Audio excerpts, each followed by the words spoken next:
Hello everyone, my name is गुरु टेहंगुरी और मैं हाजिर हो गया हूँ क्लास 12 पॉलिटिकल साइंस के chapter number 2 the end of bipolarity के मोस्ट इंपॉर्टेंट एमसीक्यूज के साथ। ये मेरी गारंटी है, इस वीडियो का आपको और कहीं पर भी देखने की जरूरत नहीं पड़ेगी क्योंकि पूरी एनसीईआरटी और पूरे एडेड टॉपिक्स मैंने कवर कर दिए हैं, पूरे एमसीक्यू मैंने कवर कर दिए। तो बहुत ही इंपॉर्टेंट ये वीडियो होने वाली है, इसको पूरा देखिएगा। एक चीज और बता देता हूँ, ये वीडियो थोड़ी सी बड़ी होगी क्योंकि इस बार की अगर हम बात करते हैं तो बहुत सारे नए टॉपिक ऐड हुए हैं, इसलिए चैप्टर अपने आप में बड़ा हो जाता है और कुछ इंपॉर्टेंट बातें हैं जो आपको जानना बहुत जरूरी है। उससे पहले हम वीडियो चालू करें, ये बातें आप समझ लीजिए। सबसे पहली चीज आपको एक समझना है कि भाई हम जो भी आपको आज एमसीक्यू बताने वाले हैं इन्हें हमने वन वर्ड फॉर्मेट में रखने का ट्राई किया है, लेकिन ये इसका मतलब नहीं है कि हमने बाकी स्किप कर लिए। चाहे आपके सोर्स बेस हो, असर्शन हो, सब चीज आपको कवर हो रही होगी। आगे आपको कुछ एग्जाम्पल भी मिलेंगे, लेकिन मोस्ट ऑफ द हमारे वन वर्ड फॉर्मेट में। तो ये मत समझिएगा हमने स्किप किया, हमने सब कुछ कवर कर दिया। अगर आपसे ये बन रहे हैं मतलब आपसे हर टाइप के एमसीक्यू बन जाएंगे।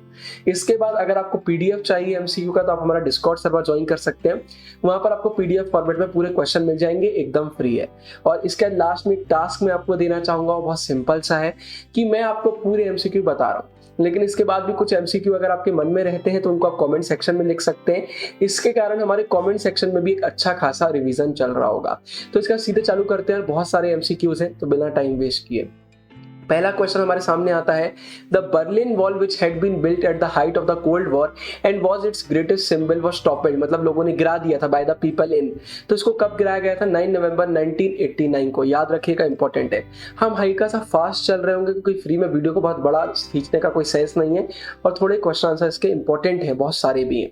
तो भाई सेकंड आता है, the Berlin Wall symbolise the division between dash and the dash world. तो भाई जो बर्लिन वॉल थी हमारे कैपिटलिस्ट और कम्युनिस्ट वर्ल्ड को सेपरेट करने का काम करती थी, उसके बीच का डिवाइड दिखाती थी। फिर इसके बाद थर्ड क्वेश्चन आता है, Berlin Wall was built in dash to separate East Berlin from West Berlin. The fall mark the unification of two parts of Germany and the beginning of the end of communist bloc. एक चीज हमेशा याद रखिए, अगर आप हमारी MCQs की video देख रहे हैं तो आपको जितना फोकस आप आंसर में देते हैं उतना ही फोकस क्वेश्चन में भी देना है, क्योंकि क्वेश्चन बहुत अलग तरीके से आ सकता है। हो सकता है यहाँ पर आंसर और ये separate East Berlin and West Berlin में डैश लगाओ, हो सकता है आपको नीचे कहीं डैश लगा दिया, इसलिए क्वेश्चन आंसर दोनों अच्छे से समझिएगा क्योंकि एमसीक्यू में बहुत घुमा फिरा के इसी में से आ सकते हैं, तो आपको कंफ्यूजन ना हो। तो भाई इसका आंसर हमारा सिंपल आता है 1961। इसके question number 4, the union of Soviet socialist republic came into being after the dash in Russia in 1917। तो ये सोशलिस्ट रिवॉल्यूशन के बाद आया था, याद रखिएगा। Question number 5, socialist revolution was inspired by the ideals of socialism, opposed to capitalism, the need for an egalitarian society, all of the above। तो इसका आंसर मैं आपको नहीं बताऊंगा, आपको मुझे कमेंट सेक्शन में बताना है। फीचर ऑफ सोवियत यूनियन, तो देखिए यहाँ पर कुछ फीचर्स की बात करी जा रही है। The Soviet political system centred around the communist party, no other political party और opposition was allowed. Second, the economy was planned and controlled by the state. Third आता है both A and B and fourth आता है none of the above. इसका answer बहुत simple है, आप सबको पता होगा, both A and B. After the Second World War, the East European countries that the Soviet army had liberated from the Daesh came under the control of USSR। Important question है, पहले भी आ चुका है। फेसिस्ट फोर्सेस, याद रखिएगा। Explanation वाली video में सब मैंने आपको समझाया। अब देखिए, बहुत इंपॉर्टेंट चीज आपको समझना है, कुछ ऐसे टॉपिक होते हैं जिनसे बहुत सारे एमसीक्यू बन सकते हैं और अगर वो टॉपिक आपसे नहीं बन रहा है तो एमसीक्यू में आपको प्रॉब्लम हो जाएगी। क्योंकि एक एग्जांपल देता हूँ, कोई टॉपिक है जिसमें सपोज करिए 10 पॉइंट है, तो एमसीक्यू में उनमें से कोई 3 आ रहे होंगे, 4 आ रहे होंगे या 1 आ रहा होगा, बाकी गलत आ रहे होंगे, लेकिन आपको बनना पूरे पॉइंट चाहिए, तभी आप उसका आंसर कर पाएंगे। तो ये एमसीक्यूज की वीडियो में बीच बीच में आपको ऐसे बॉक्सेस मिलेंगे, इनको एक बार आपको पढ़ लेना। अब यहाँ एक चीज समझिएगा, मैं जो ये बॉक्सेस लेकर आ रहा हूं इनको मैंने एनसीईआरटी को शॉर्ट कर दिया, एक समरी में यहाँ पर मैं लेकर आ गया। अगर आप ये समरी पढ़ते हैं और उसके बाद भी आपको ऐसा लगता है ये तो मैं भूल चुका था, मुझसे नहीं बन रहा है, तो तुरंत हमारी एनसीईआरटी एक्सप्लेनेशन वाली वीडियोस देखिए। चैप्टरों के लिए एक्सप्लेनेशन का नॉलेज होना बहुत जरूरी है, तो एक्सप्लेनेशन वाली वीडियो देखिए। शॉर्ट से काम नहीं चलेगा, लेकिन अगर आपको पहले से याद था, सिर्फ आपको फिर से एक रिवीजन करना है, तो इसको पढ़ लीजिए, आपका काम हो जाएगा। तो कुछ इंपॉर्टेंट फीचर दिए हुए, इसको आप खुद से पढ़िएगा, मैं टाइम वेस्ट नहीं करूंगा। यहाँ बताया गया है भाई सोवियत सिस्टम के क्या एक इंपॉर्टेंट फीचर हमें देखने को मिल जाते थे। इसके बाद रीजंस दिए हुए हैं कि भाई ऐसे क्या रीजंस थे जिनकी वजह से हमारा डिसइंटीग्रेशन हमें देखने को मिला। जैसे देखिए, अथॉरिटेरियनिज्म, ब्यूरोक्रेटिक यहाँ पर दिया हुआ है, एब्सेंस ऑफ फ्रीडम दिया हुआ है, बहुत सारी चीजें दी हुई हैं कि बहुत सारे ऐसे लोग थे जो नेग्लेक्टेड फील करते थे, उनके एस्पिरेशन कोई नहीं सुन रहा था, वैसे टेक्नोलॉजी में पीछे हो गए थे। तो ये एमसीक्यू फॉर्मेट में हमेशा आते हैं। अब हर बार अलग अलग ऑप्शन आएंगे, इसलिए आपको पूरे ऑप्शन बनना चाहिए। तो इसको भी एक बार पढ़ लीजिएगा, मैंने इसको भी शॉर्ट करके आपके लिए डाल दिया है। इसके बाद क्वेश्चन नंबर 8 आता है, founder of the Bolshevik communist party, leader of the Russian revolution of 1917। एक क्वेश्चन है जिसका आंसर बहुत सारे लोगों को नहीं बनेगा, इसका रीजन भी आपको मैं बताता हूँ।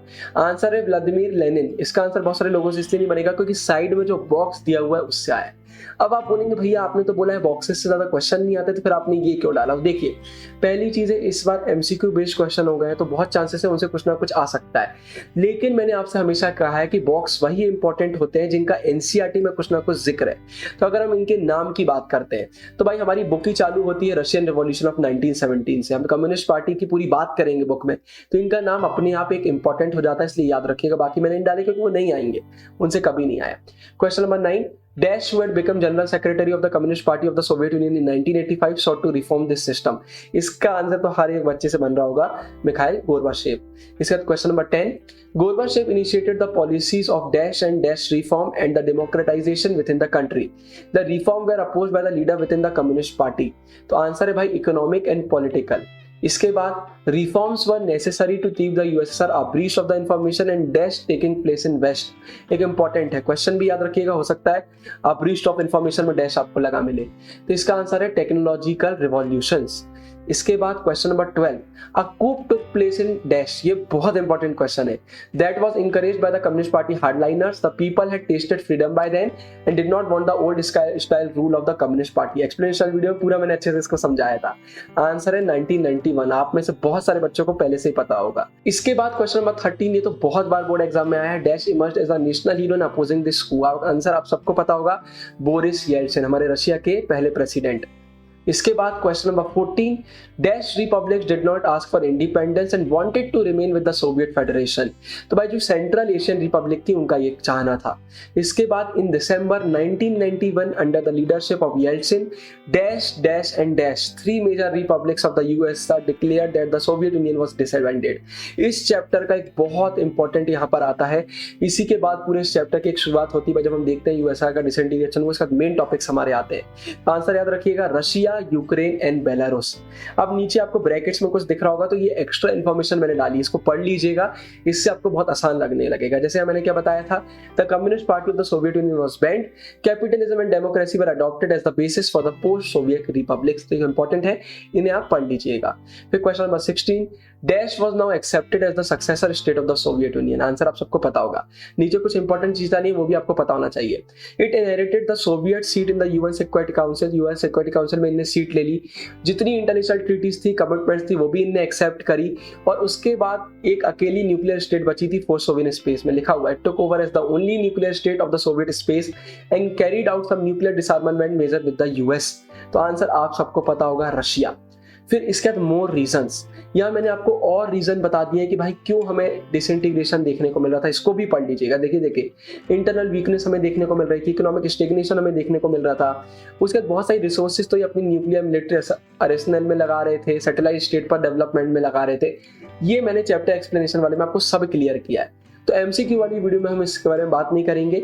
अगर आपने एक्सप्लेनेशन वाली वीडियो देखी तो आपसे आराम से पहले से बन रहा होगा, शॉर्ट करके मैंने लिख दिया है, इसको आप एक बार पढ़ सकते हैं। अगर आपको पीडीएफ ये सब चाहिए हो, डिस्कॉर्ड सर्वर पर आपको मिल जाएंगे। फिर इसके बाद एक और इंपॉर्टेंट टॉपिक जो आपको पढ़ना है वो है कि भाई गोरबाचेव के रिफॉर्म फेल क्यों हो रहे थे। तो बात सिंपल यार, अगर हम सोसाइटी के सेक्शन की बात करते हैं तो उनका कहना था इनको थोड़ा और तेज चलना चाहिए था, उनने जितना सोचा था उतनी अच्छी चीजें उनको नहीं मिली। और दूसरी तरफ अगर हम कम्युनिस्ट पार्टी के मेंबर्स की बात करते हैं या जो लोग सर्व करते थे सिस्टम को, उनकी बात करते तो उनका कहना था कि बहुत तेजी से आगे बढ़ रहे हैं। तो जो टग ऑफ वार हमें देखने को मिल गया था, टग ऑफ वॉर के कारण एक पूरा हमें से देखने को मिल रहा था कि इनका सपोर्ट हर तरफ से चला गया था। तो एक इंपॉर्टेंट कॉन्सेप्ट आता है। तो question number 17, what were the consequences of disintegration of the USSR? End of Cold War confrontation, US became the sole superpower, emergence of many new countries। ये 3 पॉइंट जो है ये आपकी एनसीईआरटी के सीधे सीधे 3 पॉइंट है, बहुत इंपॉर्टेंट क्वेश्चन हो जाता है। आंसर हम सबको पता है, ऑल ऑफ द अबव, लेकिन बात यही खत्म नहीं होती है। अगर आपको जानना है भाई इन 3 मेन रीजन के अंदर भी क्या क्या रीजन थे, तो इसको पढ़ लीजिएगा, एकदम शॉर्ट मैंने सब लिख दिया है। बहुत मेहनत करके हम पीपीटी बना रहे हैं इसलिए थोड़ा टाइम लगता है, क्योंकि बहुत सारे बच्चे होंगे जो चैप्टर कई बार भूल जाते हैं, तो यहीं पर आपका रिवीजन भी हो जाएगा। इसको एक बार पढ़ लीजिएगा। 3 बहुत इंपॉर्टेंट ये कॉन्सिक्वेंसेस हमें देखने को मिलते हैं, इससे आने की चांसेस बहुत ज्यादा है। उसके बाद question number 18, painful transition from an authoritarian socialist system to a democratic capitalist system, the model of transition in Russia, Central Asian, East Europe. that was influenced by the World Bank and the INF came to be known as, बहुत important, shock therapy. अब इस shock therapy के अंदर क्या क्या हुआ, ये 8 चीजें हुई, इसको आप पढ़ लीजिएगा। इनसे ज्यादा एमसीक्यू बनते नहीं है, लेकिन फिर भी नॉलेज होना चाहिए।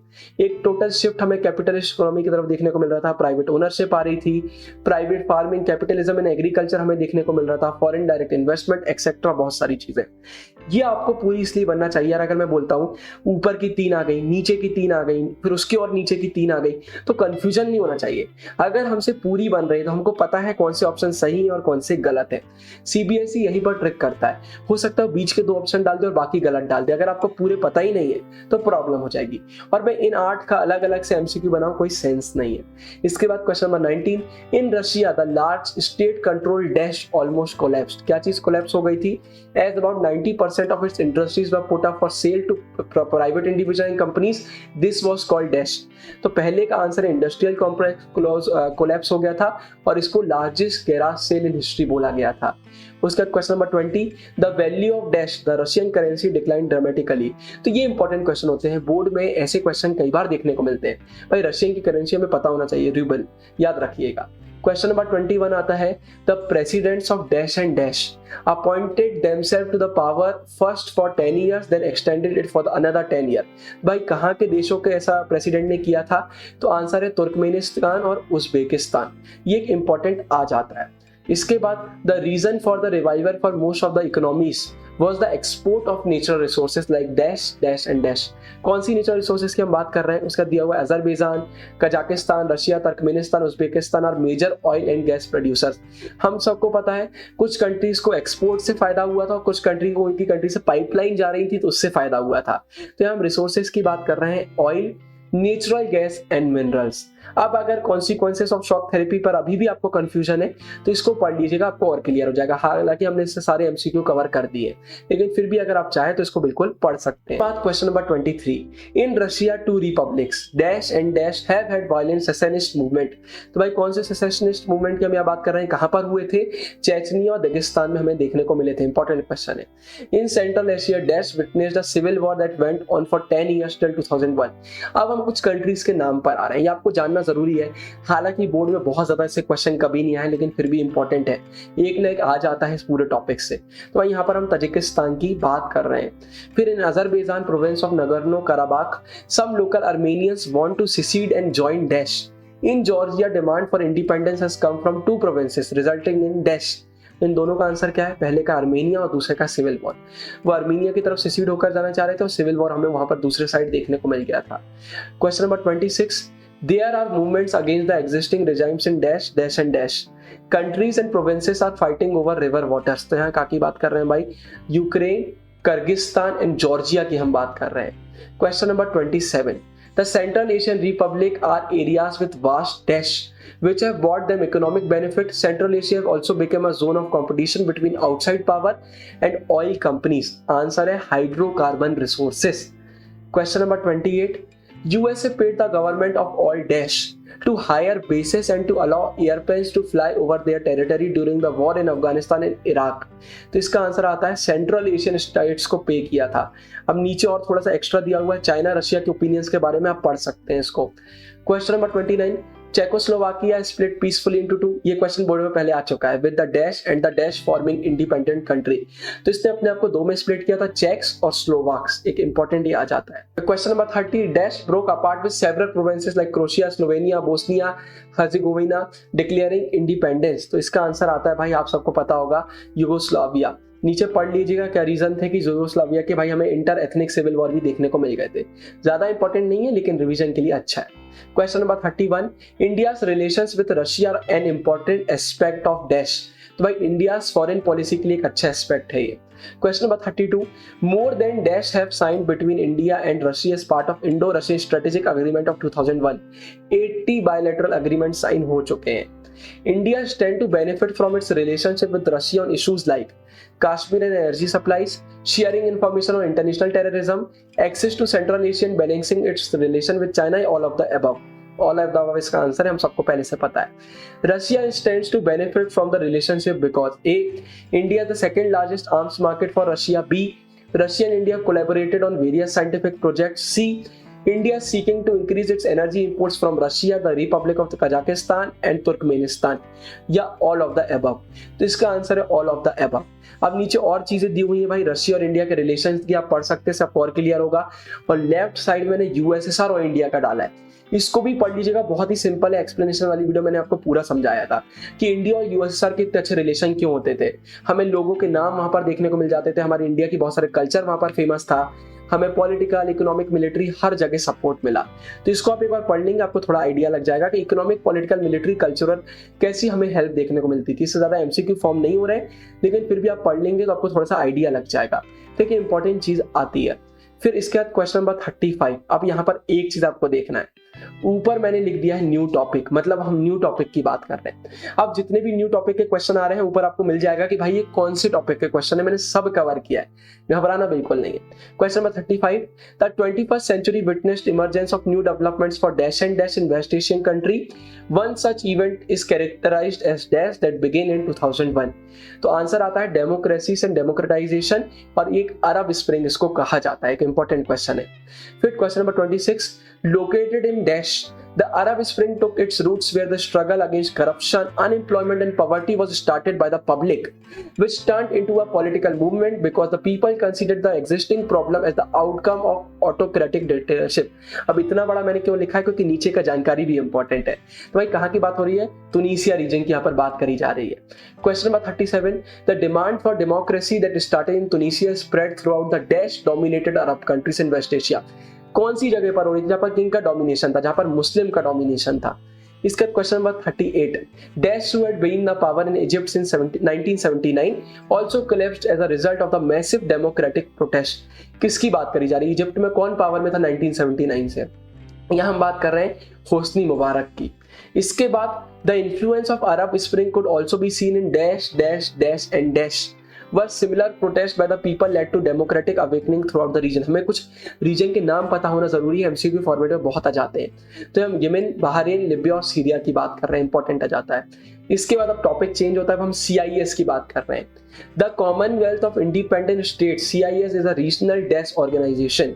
तो ये एक इंटर गवर्नमेंटल ऑर्गेनाइजेशन है। एक्सप्लेनेशन वाली वीडियो में सब क्लियर किया है, part number 4, end of bipolarity की पार्ट नंबर 4 में बहुत सारे टॉपिक है।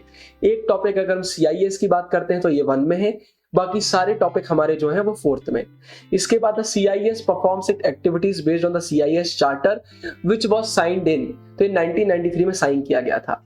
The remaining republics of the Soviet Union joined the Commonwealth of Independent States after signing the, तो किसको साइन करने का ज्वाइन किया, अल्मा अता प्रोटोकॉल। बहुत इंपॉर्टेंट क्वेश्चन है, याद रखिएगा। इसका अब क्वेश्चन नहीं है, कुछ डिटेल है, आपसे पूरी बनना चाहिए। इनका एक एक एमसीक्यू बनाने का सेंस नहीं है, फ्री में वीडियो बढ़ेगी, ये बहुत इंपॉर्टेंट है। हेडक्वार्टर कौन है, कहां पर है, फाउंडर्स कौन है, फाउंडिंग डेट क्या है, एग्जीक्यूटिव कमेटी कहां देखने को मिलती है, इसके 9 मेंबर्स के क्या नाम है, और बाकी जितनी भी ये इंफॉर्मेशन है ये आपको पता होना चाहिए। एक्सप्लेनेशन वाली वीडियो मैंने सब समझाया था, लेकिन फिर भी मैंने फिर से डाल दिया है। अब एक इंपॉर्टेंट चीज मेरी अच्छे से सुनिए, अगर आप ये नए टॉपिक के एमसीक्यू देख रहे हो या आपके सिर के ऊपर से जा रहा है, आपको समझ में ही नहीं आ रहा है कि क्या हो गया है, तो मैं आपको बोलना चाहूंगा आप हमारी एक्सप्लेनेशन वाली वीडियो का पार्ट नंबर 1 और पार्ट नंबर 4 देख लीजिए। उसमें मैंने पूरा क्लियर किया है, क्योंकि एंड ऑफ बाइपोलैरिटी के जो नए टॉपिक है वो आसान नहीं है। अफगानिस्तान वाला तो सबसे डिफिकल्ट आपको लग रहा होगा, तो एक बार देख लीजिए। लेकिन अगर आप एमसीक्यू वाले के पहले एक्सप्लेनेशन देख चुके हैं तो आपको बहुत इजी लग रहा होगा। तो एक सिंपल सी चीज मुझे आपको बताना था। अब मिडिल ईस्ट क्राइसिस अफगानिस्तान में जाते हैं, तो यहाँ पर ये भी बेसिक चीज आपको पता होना चाहिए। हमारा अफगानिस्तान एक लैंडलॉक्ड है, जहां पर हमारा वेस्ट सेंट्रल साउदर्न एशिया का मिलन होता है। वहां पर हमें देखने को मिलता है 32 मिलियन अप्रॉक्स पॉपुलेशन है। पाश्तून, ताजिक, हजारास, उज्बेक हमें देखने को मिलते हैं। दुरानी के फर्स्ट रूलर अहमद शाह को इसका फाउंडर कहा जाता है अफगान नेशन का, और ये टोटल 3 ऐसे टाइप की वॉर्स देख चुका है। इसको पढ़ लीजिएगा, आपको क्लियर हो जाएगा। क्वेश्चन नंबर 43 इसी से रिलेटेड आता है। In April 1978 the government of dash was overthrown in a coup. तो भाई किसकी गवर्नमेंट, दाऊद खान की। Question number 44 various warlords and groups like dash and dash emerged in 1980s। तो भाई तालिबान और अल-कायदा, तालिबान का तो अभी आप बहुत सुन रहे होंगे, तो बोर्ड में आने की चांसेस भी बढ़ जाती है। Question number 45 dash finally emerged as the largest and the most powerful with their base at Kandahar. भाई तालिबान। इसके बाद question number 46 the word Taliban comes from talib meaning dash in Arabic. तो भाई इसका मीनिंग होता है स्टूडेंट। इसके बाद भाई गल्फ वॉर वाले टॉपिक पे जाते हैं। अफगानिस्तान में उतने ही हमारे इंपॉर्टेंट टॉपिक थे, कोई देखिए वो हमारे सीबीएसई पीडीएफ में बहुत ज्यादा नहीं, हमने अलग सोर्सेस से बनाया है, तो उससे सिर्फ आपके बेसिक क्वेश्चन आएंगे। आपको अफगानिस्तान का सब पता होना चाहिए कि फाउंडर किसको बोला जाता है, डेट का, वेट का, सब चीज आपको पता होना चाहिए, उतना आपका सब है। अब गल्फ वॉर ये हमारा मेनली एक टॉपिक उठाया गया भाई हमारे हेजेमनी वाले चैप्टर से, तो ये आपसे पूरा बनना चाहिए। एक चीज क्लियर कर देता हूं, एक्सप्लेनेशन वाली वीडियो मैंने 9/11 ऐड नहीं किया था, क्योंकि भाई सीबीएसई के पीडीएफ में 9/11 का जिक्र नहीं है, लेकिन बहुत सारे स्कूल में पढ़ा रहे हैं तो मैंने इसमें ऐड कर दिया है। बाकी 9/11 की एक अलग से वीडियो भी बहुत जल्दी बना दूंगा। तो भाई हमारा ज्यादा इजी है, बिल्कुल हमारा सीधे हेजेमनी वाले से आएगा, डिफिकल्ट आपको नहीं लगेगा। इन अगस्त 1990 Iraq invaded dash rapidly occupying subsequently annexing it. भाई इराक ने कुवैत को यहाँ पर कैप्चर किया था। ये अभी हम गल्फ वॉर की बात कर रहे हैं। गल्फ वॉर 2 हुई थी, एक जो अभी हम बात कर रहे हैं इसको हम गल्फ वॉर 1 बोलते हैं और गल्फ वॉर बोलते हैं। इसके बाद जो दूसरी गल्फ वॉर की बात अभी हम आगे करेंगे उसको रियल में इराक वॉर बोला जाता है। तो बोर्ड में अगर आपको क्वेश्चन आता है कि भाई पहली वॉर को क्या बोलते हैं, तो उसको गल्फ वॉर बोलते हैं, और दूसरी वॉर की अगर हम बात कर रहे हैं तो उसको इराक वॉर बोलते हैं या फिर गल्फ वॉर 2 हम बोल देते हैं। Question number 48, the dash mandated the liberation of Kuwait by force. तो भाई यूनाइटेड नेशंस, याद रखिएगा ये यूनाइटेड नेशन का बहुत बड़ा स्टेप बोला गया था कि बहुत सारे उसमें चुप्पी साधा हुआ था। Question number 49, the US president George H.W. Bush held the emergence of a dash. तो भाई न्यू वर्ल्ड ऑर्डर। तो देखिए यहाँ पर हमें समझ में आया, हम गल्फ वॉर की बात कर रहे हैं, उस समय के प्रेसिडेंट कौन है, जॉर्ज H.W. बुश है। आगे क्वेश्चन भी आएगा, लेकिन वही मैं बोल रहा हूँ क्वेश्चन भी अच्छे से पढ़िए।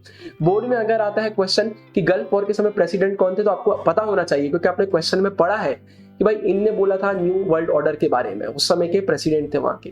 फिर question number 50, a massive collision force of 6,60,000 troops from 34 countries fought against Iraq and defeated it in what came to be known as the Daesh। तो इसका आंसर है फर्स्ट गल्फ वॉर। अब नीचे चीजें दी हुई हैं, यूएन ने इस ऑपरेशन को ऑपरेशन डेजर्ट स्टॉर्म बोला था, जो कि पूरा एक अमेरिकन टाइप का, आप नीचे पढ़ सकते हैं कि इसको अमेरिकन टाइप हम क्यों बोलते हैं, तो इसको हम बोलते हैं फर्स्ट गल्फ वॉर। इसके बाद question number 51, the Iraqi president dash had promised the mother of all battles। मतलब उन्होंने बोला था कि ये बैटल्स का भी बैटल्स होगा, इतने महान एक बैटल की बात कर रहे थे। The Iraqi forces were quickly defeated and forced to withdraw from Kuwait। तो भाई उस समय इराकी प्रेसिडेंट कौन थे, सद्दाम हुसैन। इंपॉर्टेंट नाम है, याद रखिएगा।